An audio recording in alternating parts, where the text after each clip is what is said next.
અરવલ્લી જિલ્લામાં બુટલેગરો બન્યા બેફામ. જિલ્લાના બાયડ તાલુકાના રણેચી ગામે બુટલેગરોનો જોવા મળ્યો આતંક.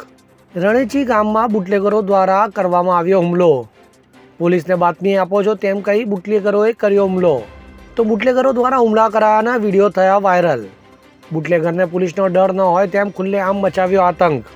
બુટલેગરો બેફામ બનતા પોલીસ પર ઉઠ્યા સવાલો. તો જિલ્લાના બાયડ તાલુકામાં કાયદો વ્યવસ્થા પર ઉઠ્યા સવાલો.